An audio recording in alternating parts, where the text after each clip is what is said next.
And we are here with myself, Nicholas Clay. I coach mindfulness, and I had the honor and privilege to meet Curtis Brooks. And when I met Curtis, I heard his story, which was featured on A&E, about an unfortunate incident where he was involved in a felony murder. And Curtis, you were originally sentenced for life, and you've been out now for 2 years. And so even though you had your special on A&E, we know how TV is. A lot of times you don't really get to talk and really get to flesh out that story on how maybe you would want to share it. Here we are today, giving Curtis the opportunity to share what his story is all about and what he would like people to know. And so, Curtis, if you'd like to start at the beginning, the show is yours. I'd just like to say thank you for the opportunity to speak. You hit it right on the head. A lot of times with TV, you're dealing with production. The things that people saw on the episode was very small snippets of all of the recording that we did in multiple interviews, multiple locations. There were interviews that I did going back to court in the county jail that never made it in. So you know, it's TV. So they have their focus. They're looking to get as good an episode as they can to draw in views. But there is more to the story. Yeah, let's take into account that maybe people aren't aware, haven't seen the special, or they may not watch the special first. So let's give an overview of what is your story and how did it come to be? What got us here today? Well, what got me to this point is when I was 14, my mother wound up going to Colorado for a drug rehab program. She had been addicted to crack my entire life from the beginning of time that I could remember. And after she graduated that program, I was sent out to live with her. That was right before I turned 15. Just a couple months, I'd say a few months after I turned 15, I wound up homeless. It was just not a good situation between her and I. And she kind of got put in a position to choose between me and her boyfriend at the time. And she chose her boyfriend, which is something that she's apologized to me for after. But the night of the incident, I was homeless at the time. It was a blizzard in Colorado. I was at a mall and happened to run across some guys. Two of them I didn't know. One I had met before. And I expressed to them that I didn't have anywhere to go, was offered a place to stay. The only catch in that was that I was told that I had to go along with stealing a car. I wasn't an angel child. It wasn't the first time I had, gone along with friends to steal a car and do joyride or whatever you want to call it. But in the process of stealing this car, one of the other kids pulled out a gun and shot and killed the owner of the car. And by the law, which is felony murder, if you're in the commission of a crime, a felony, and somebody dies, doesn't matter how they died, you're just as guilty of them dying as if you had shot them or stabbed them or whatever yourself. So I became a person that was labeled as a murderer and sent to prison for the rest of my life.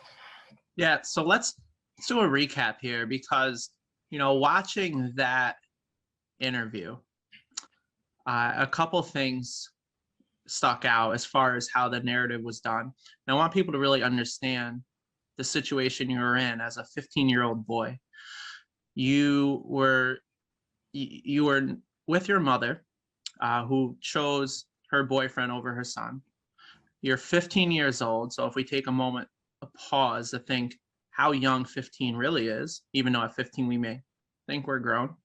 So you're 15 years old and you're homeless. You're at a state where you're essentially in survival. Right? You don't have the basic necessities. You don't have shelter. And you run into these kids that offer a way to provide at least what you could use for the night. And essentially when we're in that state, we're looking day by day, right? How to get by to the next day. And then, as you admitted, and I appreciate that, you said it wasn't your first time. You were familiar with that. However, would you say that there was any thought that you were going to kill the individual, or would you say there was any desire in these circumstances, both past and this in particular one, where you would have any desire to want to inflict that kind of harm on another person. For me, absolutely not. Right. I don't use the age kind of like the shield to hide behind. I own responsibility for the fact that put in a situation, I didn't make the right choices. I consider myself weak, not from the standpoint of, equating it to fear or anything like that, but that I wasn't a person that was strong enough to make the right decision, to be put in a position to recognize that, hey, I'm here with kids and they have guns, which isn't a position that I want to be in. I didn't have the strength to say, I'm going to remove myself from this situation. It was, I'll just go along with stealing a car. We'll take the car, get where we need to go, ditch it. The guy will get his car back. No big deal. That's the basic thought frame that I was dealing with at that time, not to cause harm to anybody in any way, shape, or form. Yeah, and you said something that I also realized when I went and watched a special that I appreciate so much about you, is that you don't hide behind any kind of defenses. Like, for example, age. You say, I don't hide behind age, even though the reality is at 15, we are not fully developmentally, especially as most people know for males. We go a little longer into our development, and much of life experience wasn't had yet. Another thing I noticed that you also did not hide behind when I first met you, Curtis, and you mentioned your special and the overview of the story, that was the gist of it, and you had directed me to the special that was on YouTube, and I went to watch it. And I noticed something to my preview that was quite obvious. And what I noticed was there was two colored individuals involved, yourself being one of them, we'll say, or African American or whatever, term can be appropriate. And then there was two kids of Caucasian descent, we'll say, of a fairer skin. And you didn't mention that to me. I found that interesting. So I watched this trial. And then I noticed that one of the things you mentioned is there was no plea deal. And yet when I watched this special, two of the kids received plea deals. And they happened to be the two kids of a fairer skin, right? And then the two kids that had a darker complexion, one being the one that pulled the trigger, and the other kid being a 15-year-old who was homeless, looking to get a car so he can have a place to stay, was also sent to jail. I found that very interesting. And what I found commendable is that you didn't bring that up to me. You didn't make it a race thing.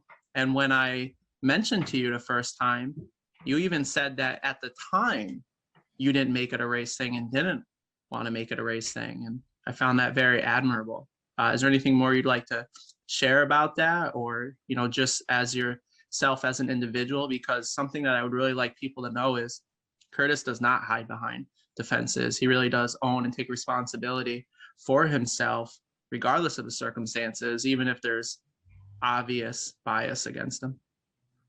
All I would add is that just to let people know, I don't try to take a foolish stance. Does racism, exist? Does it affect certain scenarios and everything else? Absolutely, it does. To many people, every single day, whether they're black, white, whatever they might be, people deal with the biases and everything else. My focus on not making it a race thing or pointing out the racial disparity or pointing out whatever it might be, because the county that I was sentenced in has, a bit of a reputation for following that line. It's just that you see so many times that people will trump the race card, and then that race card trumps the cause.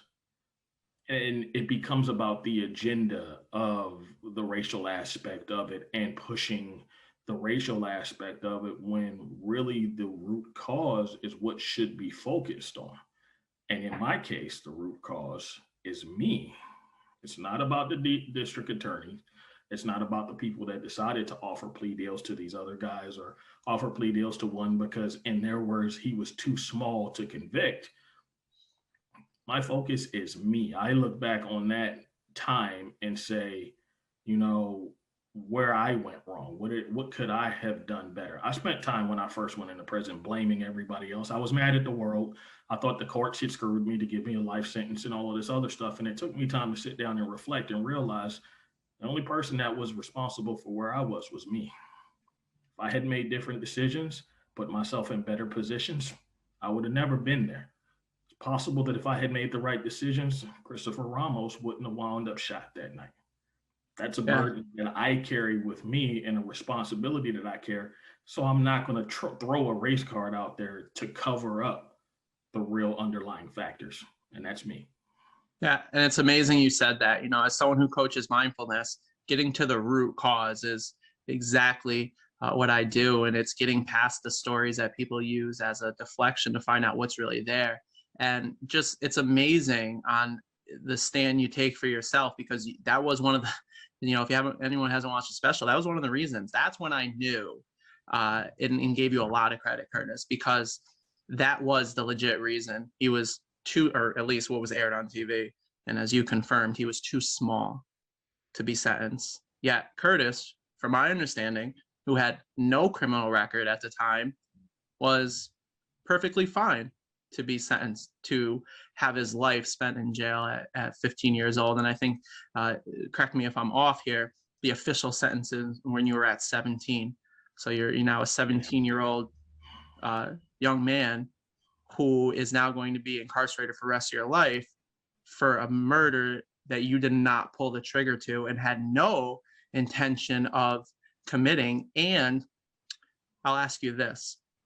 Was there any conversation or notion whatsoever before the event happened that there was going to be a murder?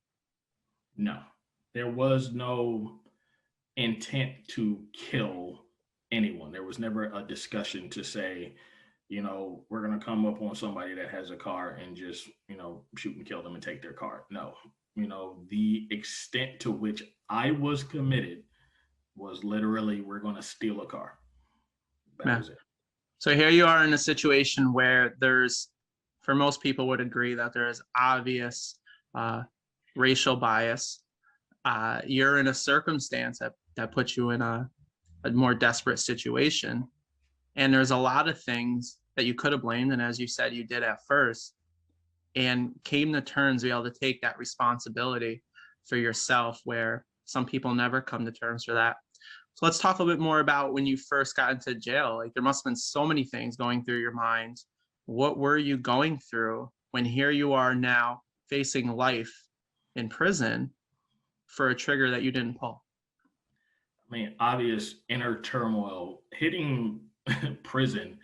Well, shouldn't say prison, because I went to the intake where they decide what level facility you go to. So you get there and you're there as a 17-year-old scrawny kid that wasn't breaking 150 pounds, even though I was over 6 foot at that time. You're in with grown adults, massive men who are in there for various causes with various intentions. And you have many people who have their own agendas. Some people, don't like to see the younger guys come in and be taken advantage of, and they'll try to school you and get in your ear and tell you things to look out for and things not to do, things to do. I was fortunate to have a few people kind of pull me to the side. I had the negative people also trying to draw me to their side. But I absolutely was benefited, I think, by having people who were able to get in my ear and help me not make the mistakes while trying to adapt from this 15, 17-year-old kid who was used to being out and doing whatever, because I didn't really have restriction. I didn't have to check with my mother if I went somewhere, or I just went and did what I wanted. To now this forced regulation, dangerous situation. And there was definitely a lot of fear involved with that as well. Yeah. And so how long was it while you were locked up where people then started to come to your aid? Because the whole story on how you got out was your story getting out, and there was those that stepped up on your behalf to get us where we are today. So I'm going to talk a little bit more about how that started and when you first got notified that, hey, there's a possibility here that I'm going to get out and there's people out there fighting for me. I'll apologize if my dates aren't exactly correct. But the real turning points was I believe it's the Miller case that the United States Supreme Court ruled on, in which they stated that sentencing a juvenile to life without parole is cruel and unusual punishment. Believe that was 2013, but it might have been 2011. And at that point, when they made that decision in Colorado, they assigned everyone lawyers, because now we have this new law that's gone into effect, or new uh, change to the law. So now we were going to have to all file. So I was assigned a lawyer. And that very first day, when my lawyer came and visited me and told me, hey, this is why I'm here, this is what is going on, and this is what we're going to be filing, was really the first like true efforts, true move in that direction, that I might be going home. But that was really the preliminary. It was this lawyer who got in contact with my previous lawyer from a standpoint of saying, hey, we want to look at possibly filing what they call a 35C. It's an ineffective assistance of counsel, basically saying your lawyers and your trial didn't do a good job, and they did such a bad job that you should be given a new trial with competent lawyers. Basically, kind of how that rule works out. They reached out to my lawyer, who happened to be Holland Hoskins.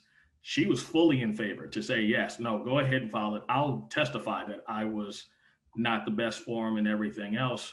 But that led to her, reaching out to me, and the full expressing of having her help out, and for which I was fully willing and grateful that she would even remember and want to come back and help out. And that really started, it was where all of the real momentum started for me to come home. Yeah, and then what was really touching that I saw also as well, would you like to talk a little bit more about the your old principal that stepped up, and also I would like for you to add your aptitude. You had mentioned to me that you were tested when you were in school, and I think this goes back to your principal stepping up, that you by far are a very capable and intellectual person who, again, fell into some unfortunate circumstances, and I don't think your mind was allowed to flourish in proper settings. So could you talk a little bit more about the principal that stepped up on your behalf? So the principal in my elementary school for the entire time I was there went on to become, and is still currently, a sitting senator in the state of Maryland. Her name is Joanne Benson. Um, Once the Supreme Court ruling came down, we had lawyers in place. The lawyers started reaching back to Maryland to, talk to people who had known me, just to get a feel for who I was. And they were put in touch with Joanne Benson. And as soon as she found out what my scenario was, because we had lost touch with her, me going to Colorado, her going into politics.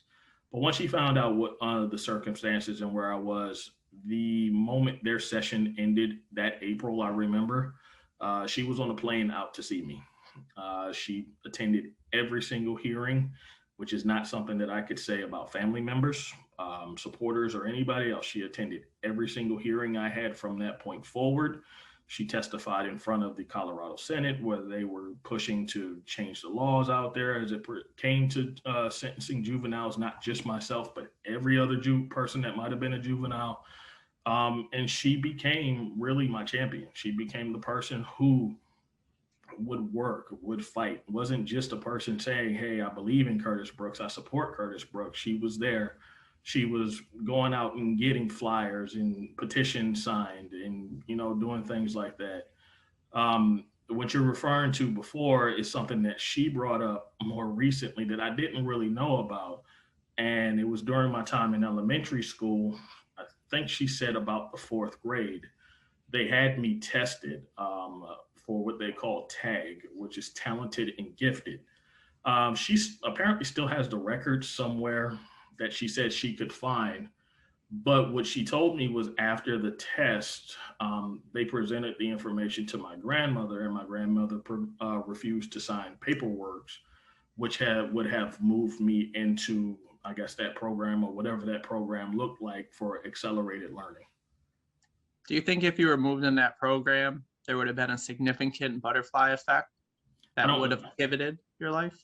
I had such deep-seated issues at that time, and most of it revolved around family. Mm. Growing up with a mother that was crack addicted and in and out of our lives, growing up with a father who really just did not care.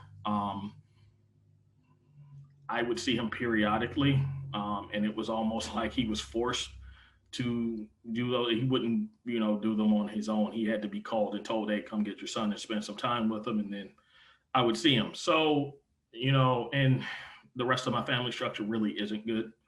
I won't go into detail about that because I don't want people jumping on here trying to do back and forth about Right. my family trying to defend themselves. It's just not good.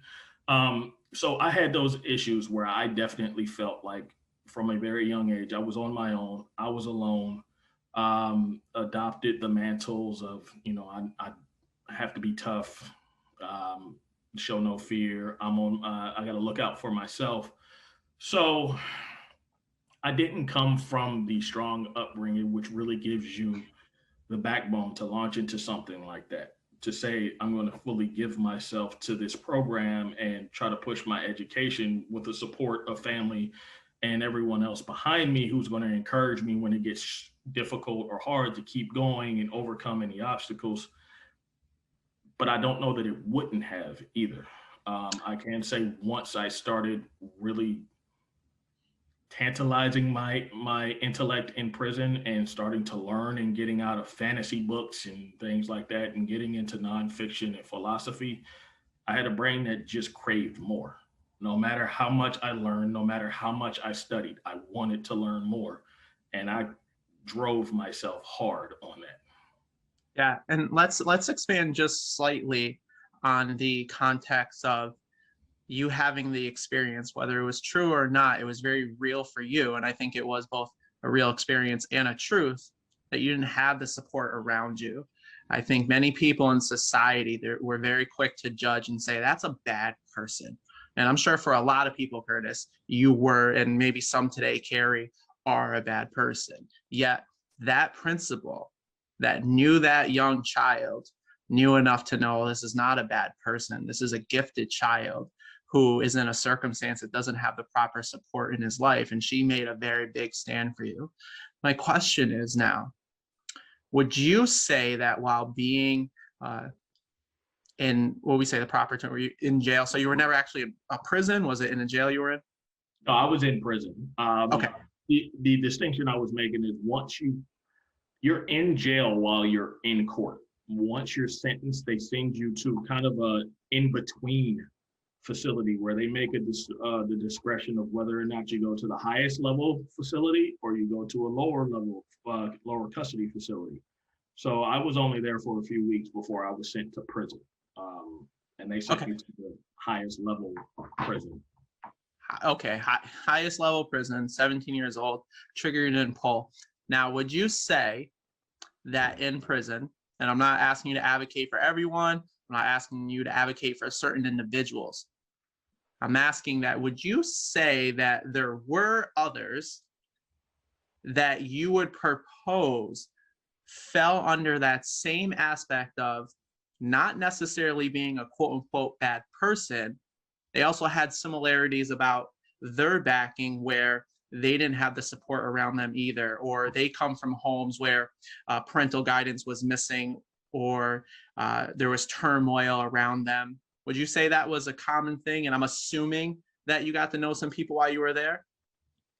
I wouldn't say anything is common. Okay. What I tell people is in prison, you meet all kinds. The people that you can walk out your house and go meet today are the people that you meet in prison. The different circumstances are you have some people who have acted on impulses. You have some very bad people in there who have bad thoughts and they don't hesitate to act on them because they've given themselves the identity, ego, whatever you want to call it, of being the tough guy, and nothing comes before making sure I put that out there. You have some people that are mentally just out there that don't see anything wrong with going out and killing someone or harming someone or maiming someone. Um, I I don't put all of the caveats of the background, the lack of parents. That's a very big one. It is. lack of a stable environment, because you can go find any number of people who grew up in stable environments. You can find people who were sheltered their entire lives. And because of the absolute sheltering, the smothering that they've received, it set them down a different path because now they didn't learn, consequences of right and wrong. They were always protected from a consequence or something like that, which is a lot of what you see in society today. Is you remove consequence, and then people starting off as kids going into adults don't understand that for action there is a consequence, for action there is no consequence, so therefore there is no action in which not to engage. um, but as I was saying, you meet all kinds. I have met people that you would look at and say, no chance they should ever be let out. I don't care how much college they take. I don't care how many programs they take. They should never be out of prison. And there are some people that you can literally look them in their eyes, and the look that you get from their eyes, like they say, eyes are the windows to the soul. There are some people that you see their soul, and they should never be out of prison. There are some people that grew up in bad circumstances. A lot of kids grow up without families, wind up in gangs. Gangs wind up leading to bad scenarios. There are some people that were just put in a situation where, in that moment, whether you call it the heat of passion or whatever, they just didn't make the right decision. Have taken the time to reflect on that, realize the error of not, and the severity of not making the right decision, and have chosen to take their different paths. So it is very easy for people to try to lump somebody in and say, you went to prison for this crime, you're a bad person. Um, you saved a baby bird that fell out of the nest from getting hit by a truck, you're a good person. But there is so much more to that. There is so much more to the individual, who that person might be, the true essence of who they are that might not necessarily shine at that moment. Because that same person that might have saved that bird might be doing something in the dark of hours that you don't want to know about. So I would just say the answer to that is there are all kinds in prison. Whatever you think that you want to find, you will find it there. I appreciate that insight, and what I got from that is there's a diversity. There's a full spectrum. You have, and I won't, just for sake of this conversation, I'll use you as a base. As you got the 17-year-old kid who just happened to be at a certain place at a certain time, and then you have the individual where you look into their eyes and there's an agreement that this person just doesn't belong out in society, wouldn't function well, is not able to disassociate from those very negative thoughts, and just has an impulse where they're going to act on them. And that's somebody where you don't want to see with the rest of the crowd. And so, and then with in between that, there's a spectrum of people. And as you said, every story is different, and there's a diversity there. That's what I got from what you shared. Would that be accurate? Yes, there's Awesome. such a diversity. Every person that has killed someone, and I hate to use that as an example, but I'm thinking of a particular person. Every person that has killed someone hasn't killed this person for the same reason. And the reason that I say it like that is there's a guy that I knew in prison that I personally met, got to talk to, and everything else, and who revealed his story, and that he was from California. A family friend, he came to find out, had molested his daughter. The police didn't arrest him. The guy fled. He wound up tracking him down to the state of Colorado, and when he found him, he shot and killed him. That's a scenario where a lot of people will look at it and you will get a lot of different reactions. A lot of people will say he's just a flat murderer, he's a terrible person. A lot of people will say, I don't necessarily blame him for what he did. And that's what I mean by you can't just paint people with a broad stroke. There is so much more to the person, to the motivation, than just saying you did this, you're a bad person. Yeah, agreed. Great. And so let's circle back now to you and your story. So now here you are, you have people starting to advocate for you.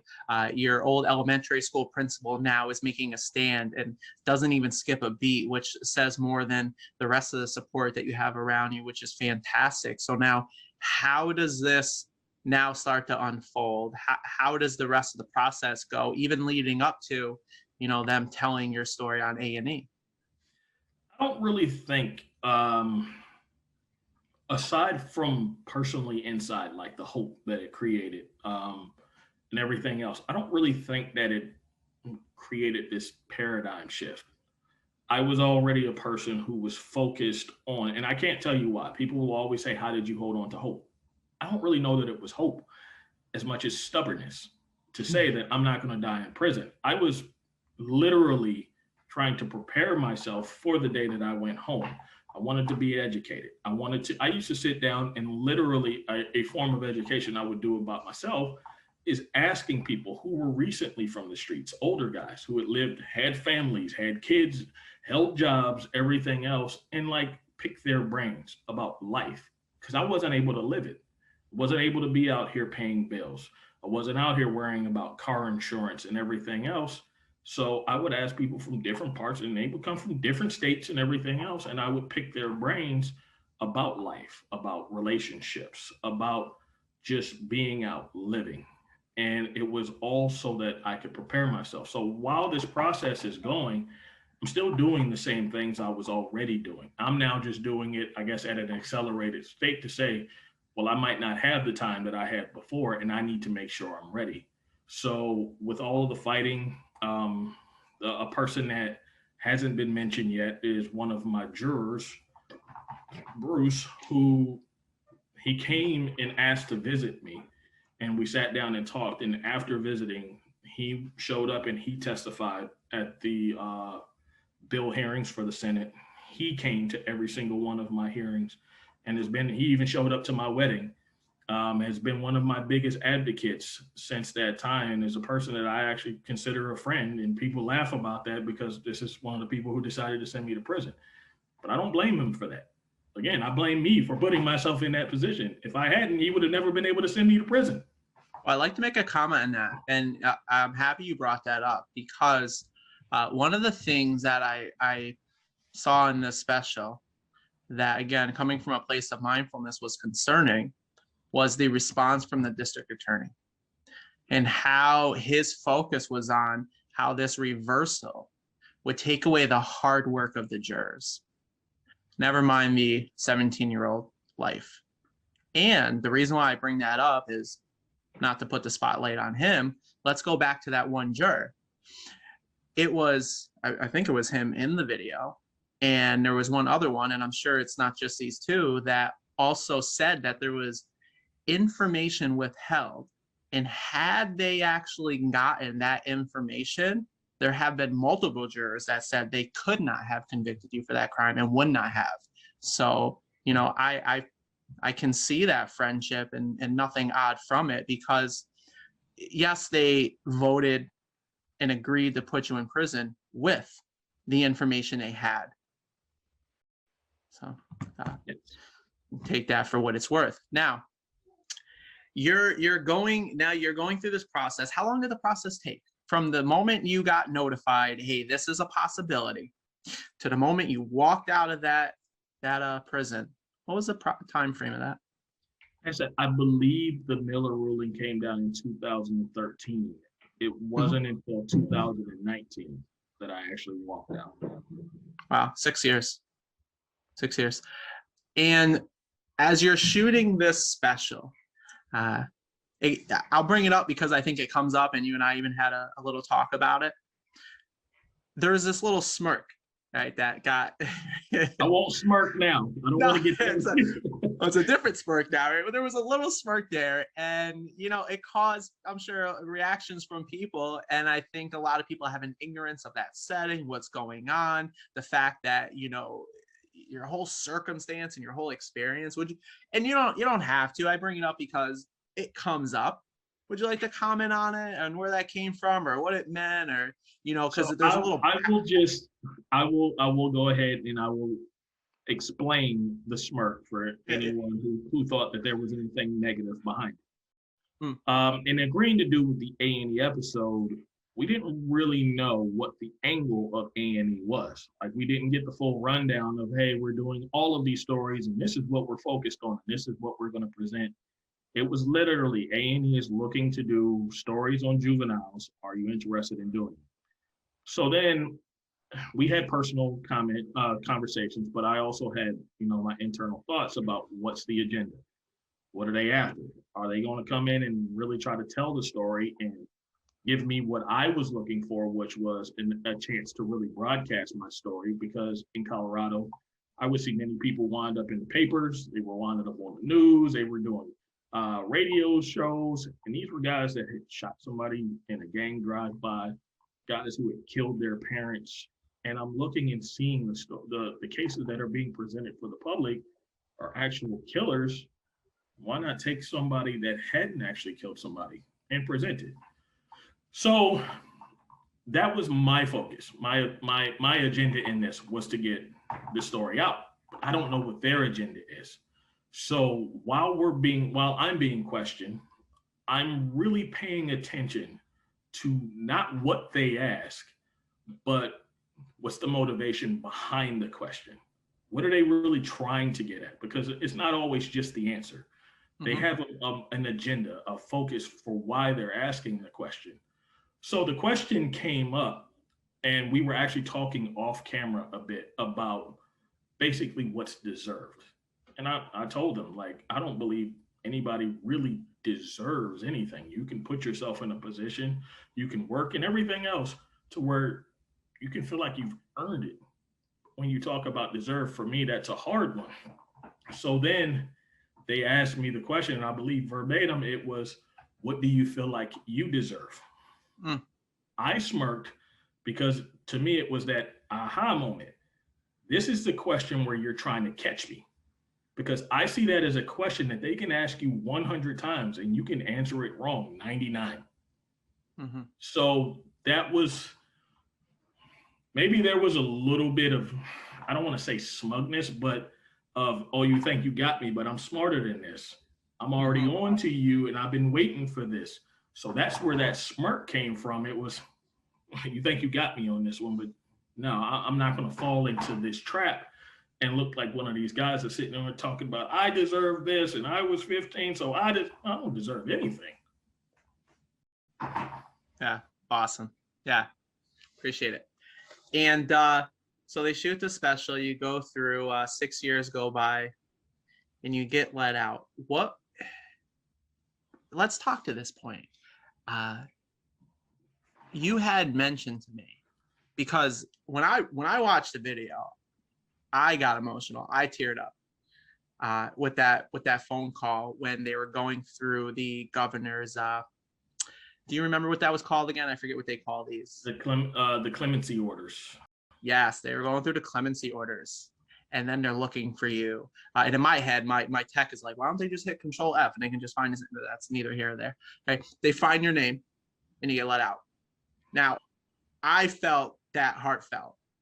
You happened to pop my bubble there because you had already actually known, and they had you redo the phone call. Now, my question is, authentically, not what they showed.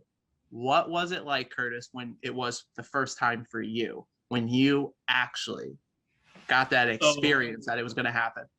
So the dirty secret that I'm letting out, and it might upset some people. I don't know. A&E might get mad. My lawyers might get mad. I don't know.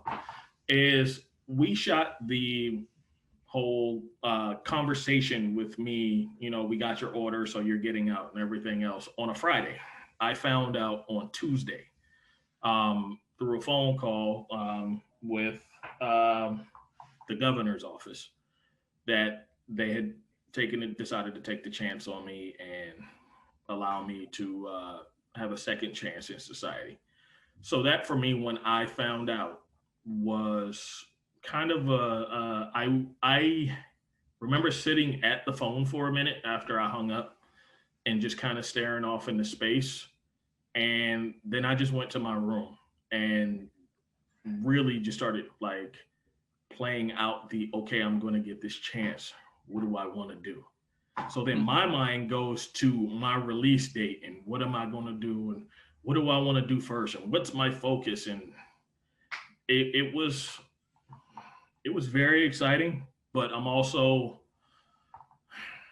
not the most excitable person, because I always remember that, the universe seems to balance itself, and for all the great things that happen, there tend to be like a negative thing that'll happen to kind of counterbalance your universe.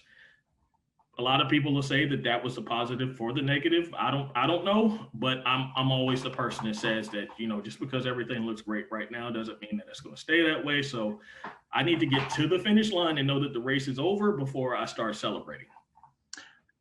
Well, in that analogy there, I think the race is over when we're in the coffin or in the ground or in the kiln, or you can make yourself a tree now.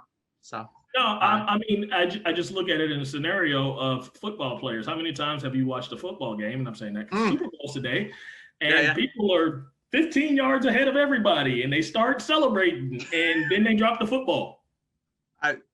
Those are some of the best highlights. So yeah, I'm definitely a person. I won't ever drop that football. It has to be in the end zone, and I got to be sitting on the bench before I put the ball down. Makes perfect sense. It's yeah, makes perfect sense. I love it, man. So now we're at the point where you get the call. You're planning out what you're going to release date, and you're out. Do you want to unpack more of what that feeling was like, not getting the call, stepping out, having that day, that first day? I mean, I don't know if this is even a question now. People may say, well, what did you eat first? Or, what was the first thing you did? What would you like to share that is notable? I think my reaction is different than what a lot of people expected or would expect. As the day came, like I didn't feel like that excitement in the pit of your stomach, like I expected I would. It was almost like a firmness of, all right, now it's time. Mm-hmm. And that's how I felt when I go through the process of them releasing me and open the door and let me out. It was like, all right, now it's time. I've been preparing myself for this. I've been setting my mind on the outside of this fence for the entire time I was in there. That's how I avoided getting caught up in the minutia that exists in there. I didn't make that my world. My world was out here, and this is what I was preparing to get back to. And I take a thing that I carry with me that is very real, and it was said in a interview I did with the Denver Post after I got out. They asked me what my biggest fear was, and for me, it's complacency. To me, I don't ever want to be a person that feels like, all right, I've accomplished it, because in that, you kind of just let down, and that drive and that motivation is gone. I'm a person that I tell myself I want to run 100 yards. And once I get to that 50-yard line, I move my goal out farther. Hmm. So, and people say that that's a hard way to live and that you put too much stress on yourself and everything else. But that's how I stay motivated. That's how I stay running, because the only way for me to get to the end, even though I know I'm not going to get there, is to keep running. So walking out those doors, it was, all right, my goal had been to prep myself for when I get to the point of walking out these gates. But before I walk out the gates, now my goal is gone. I've moved it past that. Now for me, my focus really walking out those doors is on all of the people that supported me, all of the people that looked past my charge, my circumstances, my dumbass decisions that I made as a kid, and said, we believe in you. And now my motivation is walking out these doors. I can never let them down, ever, because then I make them fools. My motivation is also to walk out those doors, and for everyone who believes that I'm just this corrupt person and I'm going to get out and I'm going to do what I did to that family to someone else and cause them pain, and to the family themselves who believe that, hey, if you let this guy out, he's just going to do it again. I have to live a life that shows that, one, I am not what people believe I am, but two, I don't devalue the situation that I went through. Because I believe if I came out here and was just acting a fool, went back to running the streets like I did when I was 15, being in dumb situations and everything else, I hadn't learned anything. And if I didn't learn anything from that situation, then everything that The price that was paid that night for the victim of that crime, for Christopher Ramos, was for absolutely nothing. For absolutely nothing. And to me, that would be the biggest disrespect and disregard of a person's life that you could ever do. And I will never do that. You know, since I've met you in our talks, your authenticity and genuineness has been very impressive, and your lack of defense has been very impressive. As we're now at the conclusion, and your goal now is set further, uh, what would you like to share that you would want people to know? And I'm not going to direct the question, just an open-ended. What is it that you would like to close on? What I would like to close on is really a concept. And it's an opposite concept of what so many people hold on to in society. And that is that people aren't their shortcomings, people aren't their mistakes. Uh, I'm looking to be, since I've been out, I've been more motivated to be active. I've worked for a nonprofit helping out with elementary schools that were three of the most underperforming in the state of Maryland. Moving to the state of New York, I've helped out with nonprofits here and giving away gifts for Christmas. Being part of doing, reaching those who so many people ignore, reaching people who aren't reached or reached out to help. In the same way that you take a person, I'll partly take an analogy that I've used before. There are a lot of people in this world that can go open up a box, mix the batter together, throw it in the stove, and they can bake a cake. Just because you bake a cake don't make you a chef. Just because you make a mistake doesn't make you a villain, and it doesn't make you a terrible person. People can learn, people can grow.